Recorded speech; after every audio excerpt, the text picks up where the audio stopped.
국정원이 문성근, 김여준 씨 사진을 합성하는 공작을 했다는 게 밝혀졌죠. 당사자, 피해자 문성근 씨 직접 스튜디오에 나오셨습니다. 네. 안녕하십니까? 네, 안녕하세요. 네, 방송에서 이렇게 뵈니까 어색합니다. 예, 이렇게 좋은 데서 하는지 몰랐습니다. TBS가 이사를 오고 나서 네, 시설이 굉장히 좋아졌습니다. 예. 남산에 있을 때 한번 가보셨어요? 그랬었죠. 남산에 있을 때는 다 쓰러져 갔잖아요. 그게 국정원 건물이었죠. 과거의 국정원 건물. 예, 거기서 고문당한 사람 많습니다.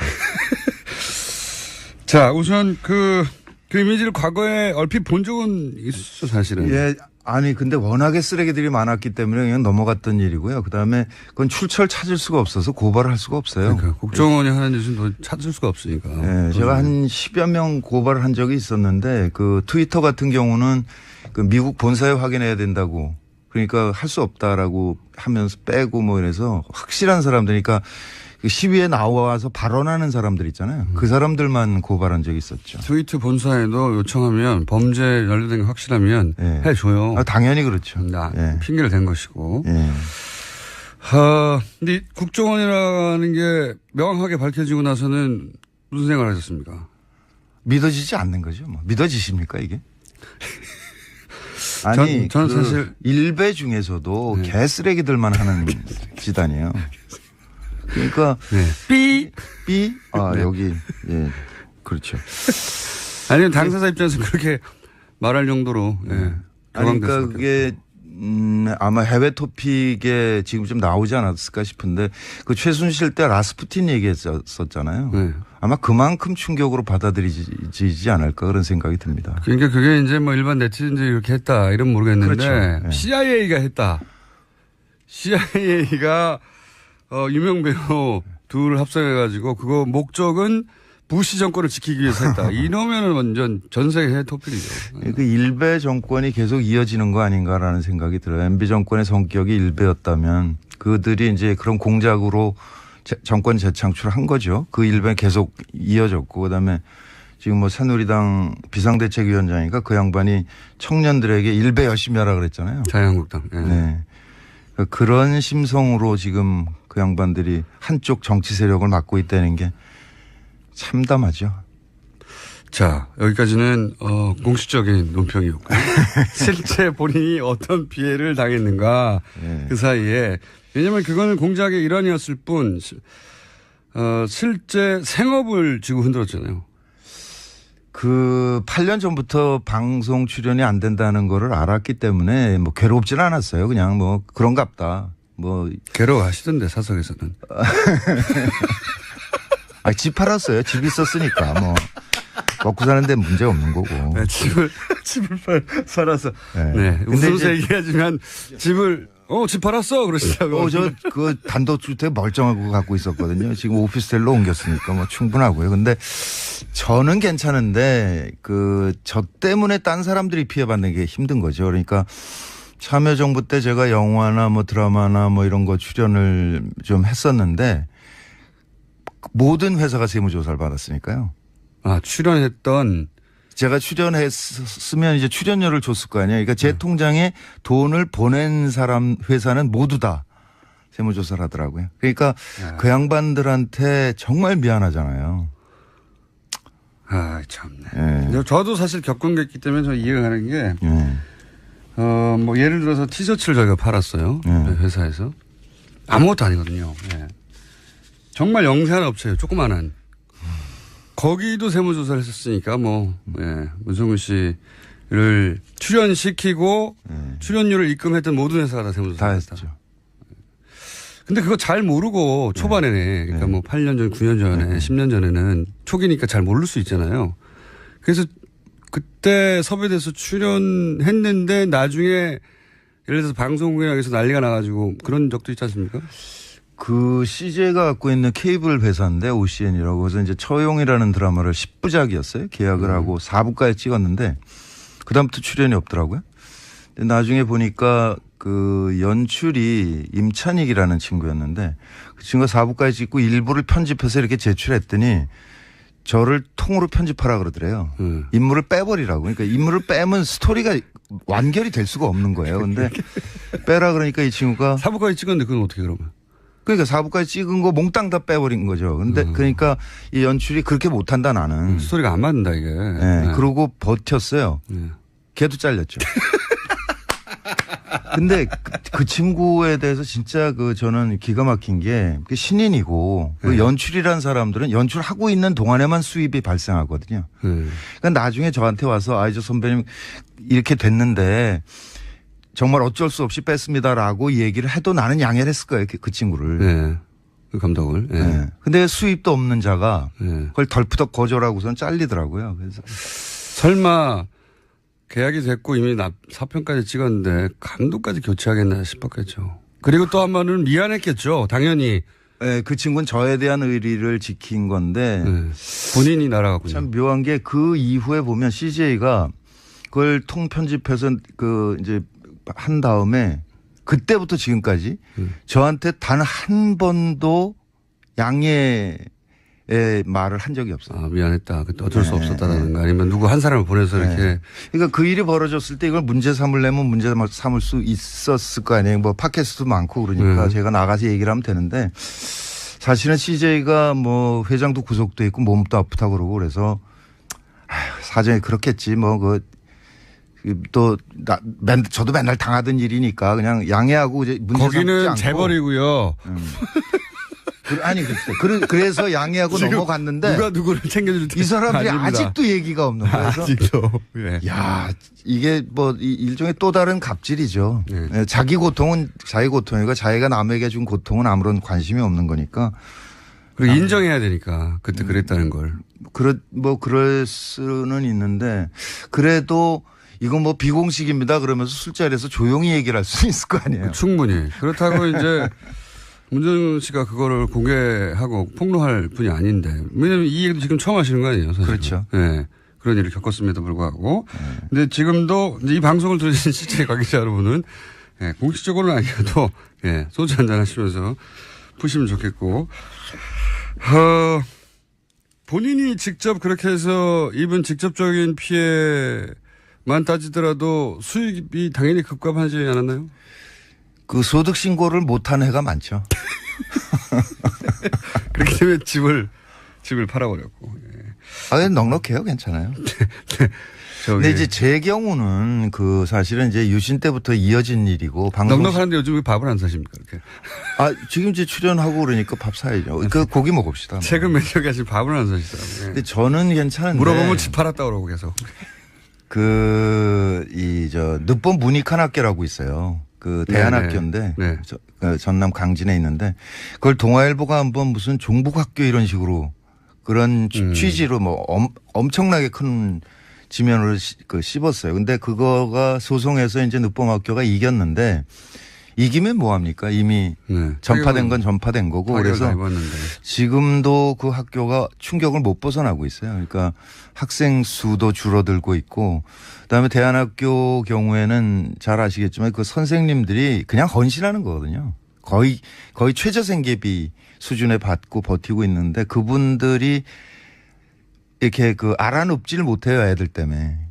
그냥 이 화를 지금도 만나면 그 얘기를 하는데. 씨를 말리는 씨를. 완전히. 그런 거죠. 주변, 본인은 당연하고, 그리고 본인에게 그런 출연료를 줬던 사람도 당연하고, 주변 완전히 씨를 말리는 거죠. 그러니까 이미지를 더 씌워서 하는 게 효과적이라는 거를 대중심리학적으로 분석을 한 거겠죠. 그러니까 사진 조작이나 이런 것도 이게 말이 안 되는 짓이긴 하지만 그것을 본 사람들에게 이게 잔상으로 남아서 무의식에 이렇게 침투하는 작전이었을 것이다 이렇게 생각이 되고. 국정원이 무슨 심심해서 만들었을 리도 없고. 그렇죠. 다 계산이 된 거죠. 논두렁식이라는 말도 심리학자를 동원했다고 하니까.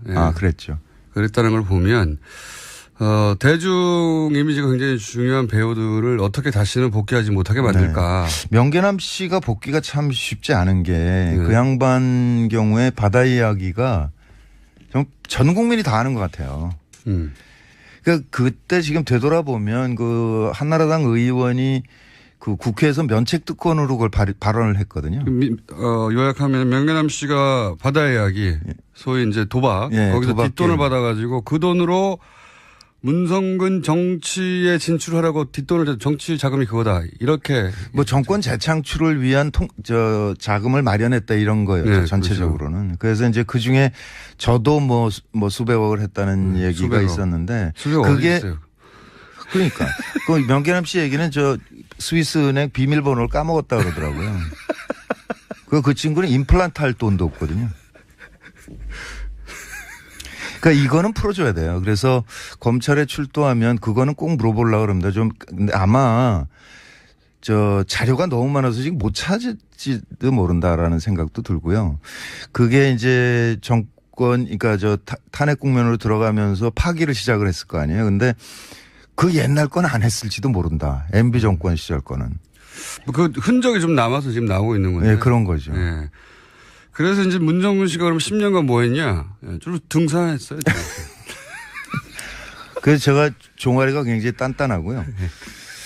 평상시에 어디 뭐 하시냐고 산이에요, 산.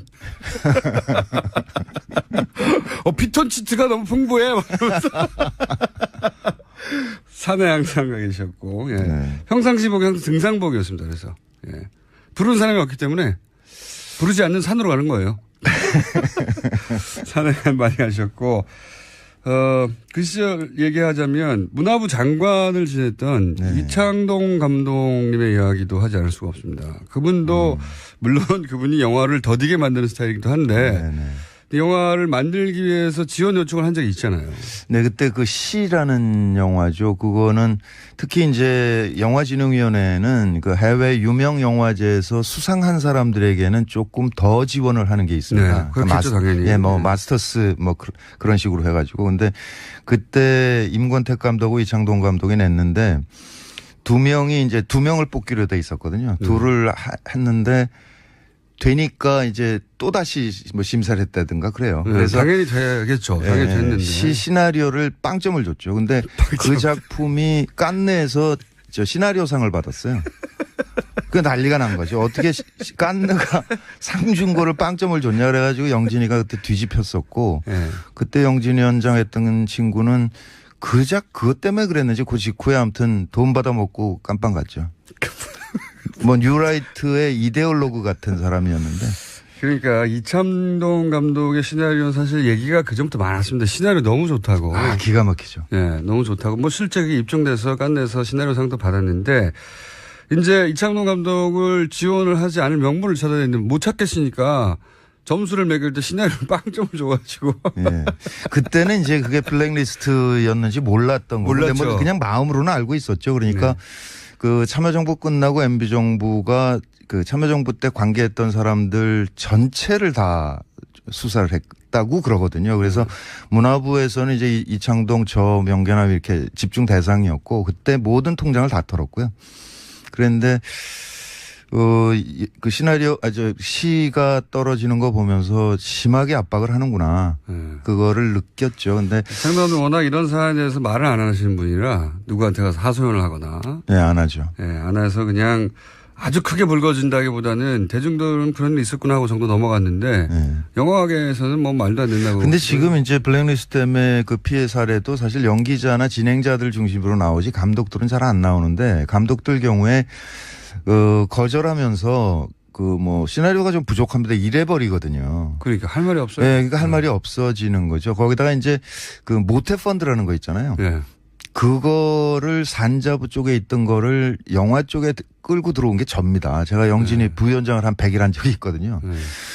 그러니까 모태 펀드라는 거는 정부나 정부 산하기관이 10% 정도의 돈을 넣으면 민간이 90%를 넣어서 그렇죠. 펀드를 조성해요. 일종의 공적 문화자금. 네. 그러면 이제 그 투자한 사람들이 한 명 간사를 보내서 투자 심사 회의를 운영하거든요. 근데 정부 측 10%에 대해서는 우리 때는 그 발언을 안 했어요. 파송을 안 했어요. 그 회의에. 아예. 정부 입김이 갈까봐. 네. 그러니까 아예 안 했는데. 문학에서 알아서 판단하라고. 그렇죠. 그랬는데 그 정권이 바뀌면서 파송을 시작한 거죠. 그래서 이를테면 그 영화에 송강호가 들어가 있다 그러면 송강호 러닝 개런티가 이렇게 많아. 그냥 그 한마디를 하는 거예요. 그 사람이. 그럼 눈치를 딱 채는 거죠. 딴 사람들은 원하지 않는구나. 그 빼버리는 거죠. 송강호 씨 정도 되는 그런 레벨의 배우들도 그런 불이익을 알게 모르게 당했습니까? 변호인 이후에 그 친구 한 2년 당했죠. 근데 그 친구는 워낙에 이제 그 티켓 파워가 크니까 네. CJ가 안 하면 없었고, 네. 워너가 하는 거죠. 네. 그 워너 브라더스가 투자하고 뭐 봉준호는 넷플릭스랑 했잖아요. 그러니까 일종의 국부 유출이죠. 그러니까 우리가 생산을 해야 되는데 우리가 생산을 거절해 버리니까 그 컨텐츠가 외국 자본가로 넘어가게 되는 거죠. 가장 최고 수준의 배우나 감독들도 그랬으니까 문성근 씨를 날리는 건 어렵지 않았겠죠. 예, 뭐 간단한 문제죠. 그냥 전화 한 통이거나 뭐. 헐리우드에서 픽업할 배우는 또 아니었지 않습니까? 그러니까 제가 한창 활동할 때는 연락 왔었어요. 제가 그러니까 영어를 외우면 이렇게 할 수는 있을 것 같은 사람으로 보였나 봐요. 그래서 몇 번 제안이 온 적은 있습니다. 아이고 제가 그래도. 맞아요. 10년 전에는 네. 10년이면 그런 생각 안 했어요. 이번 드라마 보니까 네. 그렇게 자글자글해요. 그래서 어디 댓글을 보니까 문성근 씨는 연기는 뭐 참을만 한데 너무 쭈글쭈글하다 이게. 아니 그 10년을 빼앗긴 게 억울하지 않으세요? 배우로서 그냥 뭐 배우로서는 생활인이 아니라 배우로서. 배우로서는 조금 아쉬운 점은 있을 수 있으나 이게 역사라는 게 시간이라는 게 흐르는 거고 역사적인 이 시점에 저는 저 나름대로 기여하려고 노력을 했잖아요. 그러니까 네. 그것을 영광으로 생각하죠. 네, 그 역사를 등산과 함께 보내시고. 자, 그런데 이게 이제 그런 피해, 지금 말을, 기억나는 대표적인 것만 하셨는데. 네. 그런 세월 동안 실제적으로 피해를 입었고 그리고 본인뿐만 아니라 그런 피해를 입은 사람들의 명단도 나왔고 아마 그 명단 이게 또 다른 명단이 있겠죠. 1차 명단이죠. 그러니까 대한민국에서 80명만 했을 리가 없지 않습니까? 그렇죠. 김어준도 없던데요. 저는 대신 소송을 많이 당했잖아요. 그런데 그 분들이 네. 그렇게 사실 정부 국가에 당한 것이고 그리고 경제적으로도 손실을 입었고 한 사람의 인간으로 자연인으로 생활도 잃었고 그리고 배우로서의 직업적인 전망도 잃었고 너무 많은 걸 잃었지 않습니까? 네. 그리고 그게 국가의 부당한 폭력이었기 때문에 이제 소송을 하겠다고 선언하셨잖아요. 네. 실제. 그럼 민형사상 소송을 다 하실 생각이세요? 네, 다 해야죠. 사실 박근혜 블랙리스트 보면 문화부까지 내려간 거는 확인이 된 상태잖아요. 특히 이제 문화부 직원들은 자기 장관 날아가고 뭐 국장 날아가고 그러니까 열받아가지고 그 차징을 하고 있었던 거고 네, 그 덕분에 지금 이제 김기춘 씨랑 깜빵을 간 문화부 건데. 장관들이 큰 역할을 했죠. 그렇죠. 드러나는데. 그런데 지금 MB 블랙리스트는 국정원에서 만들어졌다는 사실만 수사 의뢰가 된 거거든요. 근데 그 이후에 그게 어떻게 실행됐느냐를 따져봐야 될 거 아니에요. 하나는 문화부를 통해서 영진이로 뭐 번역원에 예를 들면 황석영 선배 이런 거는 번역 지원을 안 했거든요. 그런 식으로. 네, 그런 식으로. 꼼꼼하게 했어요. 아주. 예, 그거 내려간 게 있고 또 하나는 KBS, MBC 같은 공영방송이 있고요. 출연 못하게 또 한쪽에는 SBS나 뭐 CJ나 이런 그 민영 방송들이 있는 거잖아요. 그리고 영화에는 투자사가 있고 제작사가 있고 각각으로 다 압박이 내려갔는데 지금은 맨 위에 상층부에 만들어졌다는 사실만 수사가 되고 있는 거죠. 그러니까 이게 방송사의 대개 본부장이나 사장한테 직접 하거나 본부장한테 하거든요. 그러면 사장이 본부장에게, 본부장이 CP에게, CP가 PD에게. PD는 미안한 얼굴로 와가지고. 이해해 주라 뭐 이렇게 하고 넘어가는 거거든요. 그러니까 이 중간 단계가 지금 빠져 있는 거죠. 그러니까 요거를 지금 사실 검찰이 인력이 부족한 상태일 거예요. 뭐 안원구 정장도 사람이 필요하다고 얘기하시던데 그러니까 너무 많으니까요. 너무 많으니까 지금 지금 수사를 못 하고 있는 거죠. 그러니까 우리가 그거를 고발을 하면서 동시에 KBS, MBC, SBS 노조에 이거 나중에 검찰에서 수사받지 말고 그냥 스스로 알려달라. 정보를 취합을 해봅시다 우리가. 그러니까 나는 뭐 본부장한테 들었다. 본부장이 누구는 안 된다고 하더라. 그런 거 조각조각을 모으면 전체 그림이 만들어지지 않겠냐. 그렇군요. 예. 그렇게 해야 이 수사도 그러니까 속도가 붙을 것이고 또 하나는 검찰이 지금 손이 못 미치고 있기 때문에 이거를 우리 쪽에서 좀 근거를 좀 만들어서 수사가 편하게 만들어주자. 이거 좋은 아이디어신 게 네. 수사를 받아본 입장에서는 검찰도 그런 일정을 잡고 그 해당 PD나 혹은 본부장을 연락해서 언제 나오냐 조율하고 이거 굉장히 시간이 오래 걸리거든요. 그렇죠. 예, 예. 그분들도 다 이제 생활하고 있기 때문에 그거를 미리 지금 마침 또 KBS, MBC 양대 네. 방송국의 노조들이 파업을 하고 있기 때문에 그렇죠. 직접 현장에 가서도 그런 얘기를 하시고 이 방송을 들으신 분들도 아예 그냥 일종의 민간 태스크포스처럼 만들어서 서로 네. 정보를 공유하고 해서 하면 일이 좀 간단해지고 빨라지겠네요. 정보도 많이 모이고. 네, 지금은 일단 민변에 김영민 변호사가 붙었고요. 그다음에 최동욱 변호사께서 네, 변호사라고 그러니까 되게 이상하네. 네. 전 검찰총장. 예. 근데 저는 역사 바로쓰기 차원에서 그분이 검찰총장 하는 게 맞았지 않습니까? 갑자기 또 정연주 선생이 KBS 사장으로 복귀하는 게 맞지 않습니까? 그렇게 볼 수도 있습니다. 예. 네, 그러니까 남은 임기를 하시는 게 맞는 것 같아요. 어찌됐든 그분이 일종의 자원봉사로 참여를 하시겠다고 의사를 밝히셨고. 본인도 당했기 때문에 그 심정을 누구보다 잘 알겠죠. 네, 그렇죠. 네, 누구보다 잘 알아서 저도 그 얘기 들었는데 최동욱 전 검찰총장이 아마 이게 방송으로 처음 나가는 것 같습니다. 검찰총장이 이 블랙리스트의 피해를 입은 뭐 연기자, 배우자, 문화예술인들의 소송을 무료로 변론해 주시겠다고. 네, 그랬습니다. 네, 연락이 왔어요. 네. 대단히 감사드리고요. 예. 저희 방송도 한번 나오셔야죠. 여하간 그러면 그렇게 팀을 꾸려서 혼자 하시는 것도 아니고. 예, 예. 그러니까 참여연대도 같이 하기로 했고요. 그러니까 다른 배우들은요? 다른 연기자. 다른 배우들은 제가 그저께 SNS에 올렸는데 한 5분 정도가 참여를 하겠다고 의사를 밝혀오셨어요. 80분 다 해도 되는 거 같아요. 아니, 근데 감독들은 안 빠지거든요. 대부분. 근데 그 감독이 42명이나 돼요. 감독. 그 한편에서는 좀 뿌듯하기도 합니다. 그러니까 영화가 굉장히 중요하다라는 거를 MB 정부가 알았었구나. 그러니까 문재인 정부도 영화가 중요한 걸 알아서 좀 지원을 좀 해야 될 텐데. 그러니까 지금 정부 지원이 끊긴 지가 거의 10년 됐어요. 그렇죠. 네, 참여정부 때 하고 그다음에 끊어버리고. 정부는 오로지 화이트리스트라고 소위 국뽕영화만 네, 지원했거든요. 국뽕영화. 네, 그거는 MB 때부터 시작된 일입니다. 그러니까 모태펀드를 통해서 소위 이제 방송국이나 그런 펀드를 동원해 가지고 정부가 권장하는 영화, 건전 영화죠, 소위. 그렇죠. 예. 건전 영화만 지원했고 실제 이런 문화예술계에 지원이 필요한 것은 지원을 끊어버렸어요. 그렇습니다. 죽으라고. 예. 자, 그럼 소송이 이제 막 준비 단계에 들어간 거네요. 그렇죠. 아무래도 이번 달 말 정도까지는 취합을 끝내고 10월 초쯤에는 이제 소장이 들어가야 되겠죠.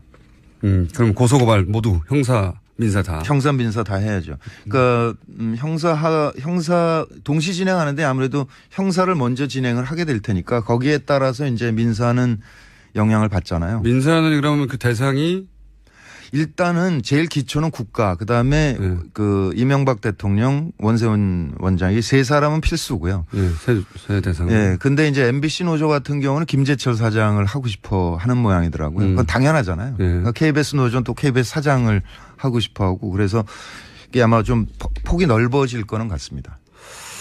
알겠습니다. 최동욱 전 검찰총장이 이 문화예술인 블랙리스트 사건의 무료 변론을 받았다는 소식과 함께 이제 막 준비가 시작됐고 이 소식을 아직 듣지 못하신 분들은 문화예술인 중에 혹은 감독들 중에도 네네. 문성훈 씨에게 연락을 주시고요. 네, 그리고 방송국이나 영화 투자 제작사에 계신 분들도 연락을 주십시오. 네, 이걸 그냥 넘어갈 수는 없죠. 네, 10년 짜글짜글 해주셨고 회사에 직접 하셨고 주로 주요 활동은 등산으로 10년을 보내신 그리고 10년 동안 돈이 없기 때문에 연애도 한번 못하신 자 억울한 얘기인데 즐겁게 좀 나눠봤습니다. 네. 배우 문성근 씨였습니다. 감사합니다. 네, 반갑습니다. 의원이 문성근, 김여준 씨 사진을 합성하는 공작을 했다는 게 밝혀졌죠.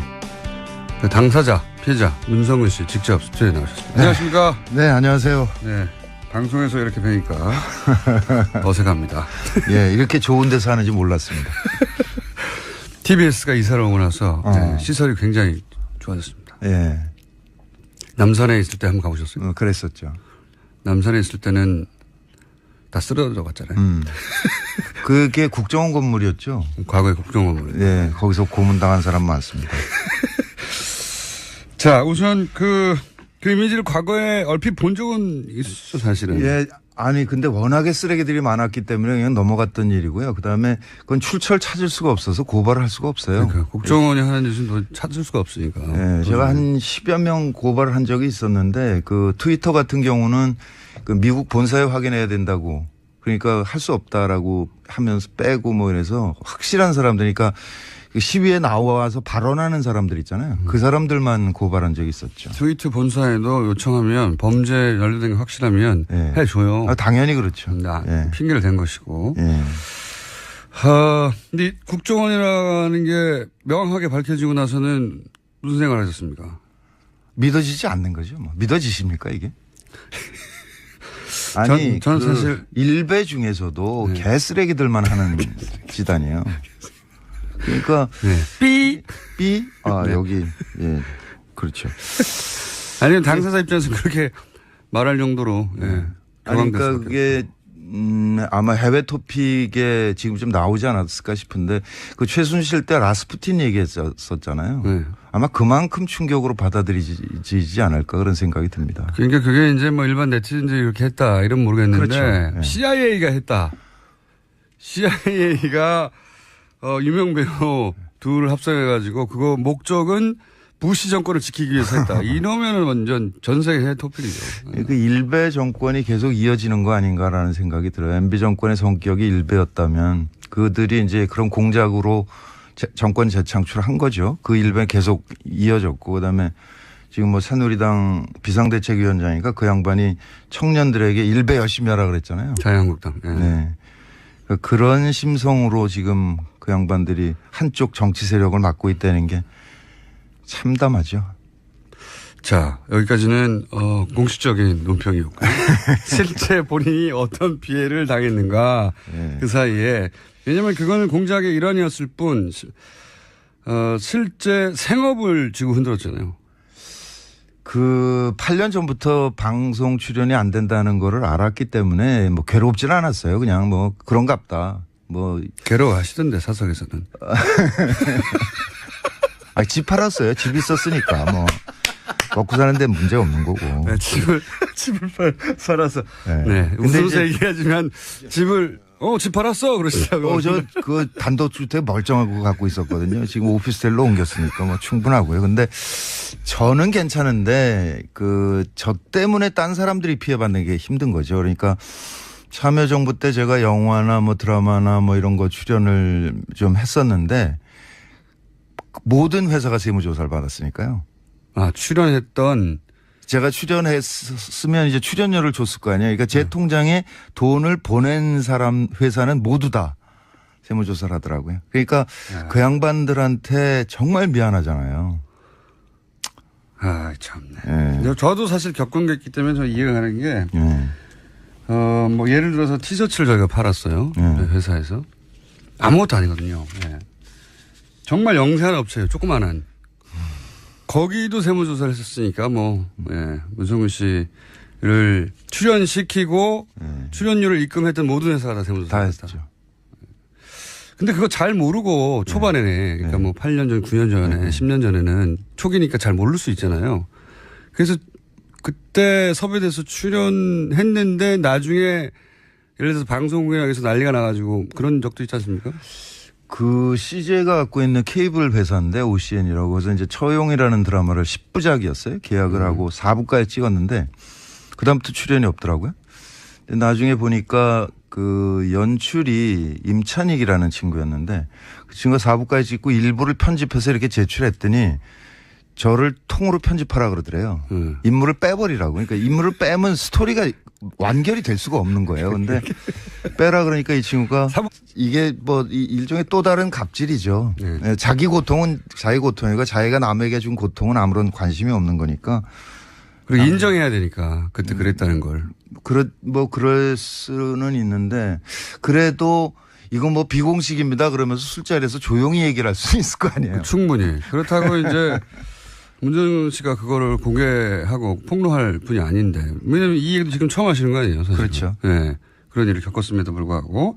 근데 지금도 이제 이 방송을 들으신 실제 관계자 여러분은 예, 공식적으로는 아니어도 예, 소주 한잔 하시면서 푸시면 좋겠고. 본인이 직접 그렇게 해서 입은 직접적인 피해만 따지더라도 수익이 당연히 급감하지 않았나요? 그 소득 신고를 못한 해가 많죠. 그렇기 때문에 집을 팔아버렸고. 예. 아, 넉넉해요. 괜찮아요. 근데 이제 제 경우는 그 사실은 이제 유신 때부터 이어진 일이고 넉넉한데 요즘 왜 밥을 안 사십니까? 이렇게. 아, 지금 이제 출연하고 그러니까 밥 사야죠. 그 고기 먹읍시다. 최근 몇 년간 지금 밥을 안 사시더라고요. 근데 저는 괜찮은데. 물어보면 집 팔았다 그러고 계속. 늦봄 문익환학교라고 있어요. 그 대안학교인데 네. 그 전남 강진에 있는데 그걸 동아일보가 한번 무슨 종북학교 이런 식으로 그런 취지로 뭐 엄청나게 큰 지면으로 씹었어요. 근데 그거가 소송에서 이제 늦봄학교가 이겼는데 이기면 뭐합니까? 이미 네. 전파된 건 전파된 거고 그래서 지금도 그거 찍었는데 그건 어떻게 그러면? 그러니까 사부까지 찍은 거 몽땅 다 빼버린 거죠. 근데 그러니까 이 연출이 그렇게 못한다 나는. 스토리가 안 맞는다 이게. 네. 네. 그러고 버텼어요. 네. 걔도 잘렸죠. 근데 그 친구에 대해서 진짜 저는 기가 막힌 게 신인이고 그 연출이라는 사람들은 연출하고 있는 동안에만 수입이 발생하거든요. 그러니까 나중에 저한테 와서 저 선배님 이렇게 됐는데 정말 어쩔 수 없이 뺐습니다라고 얘기를 해도 나는 양해를 했을 거예요. 그 친구를. 네. 그 감독을. 네. 네. 근데 수입도 없는 자가 네. 그걸 덜푸덕 거절하고선 잘리더라고요. 그래서 설마 계약이 됐고 이미 사편까지 찍었는데 감독까지 교체하겠나 싶었겠죠. 그리고 또 한 번은 미안했겠죠. 당연히. 네, 그 친구는 저에 대한 의리를 지킨 건데 네. 본인이 날아갔군요. 참 묘한 게 그 이후에 보면 CJ가 그걸 통편집해서 이제 한 다음에 그때부터 지금까지 저한테 단 한 번도 양해의 말을 한 적이 없어요. 아, 미안했다. 그때 어쩔 수 없었다라든가 아니면 누구 한 사람을 보내서 이렇게. 그러니까 그 일이 벌어졌을 때 이걸 문제 삼으려면 문제 삼을 수 있었을 거 아니에요. 뭐 팟캐스트도 많고 그러니까 제가 나가서 얘기를 하면 되는데 사실은 CJ가 뭐 회장도 구속돼 있고 몸도 아프다 그러고 그래서 사정이 그렇겠지 저도 맨날 당하던 일이니까 그냥 양해하고 이제 문제 삼지 거기는 않고. 재벌이고요. 아니 그래서 양해하고 넘어갔는데 누가 누구를 챙겨줄 이 사람들이 아닙니다. 아직도 얘기가 없는 거예요. 아직도. 예. 야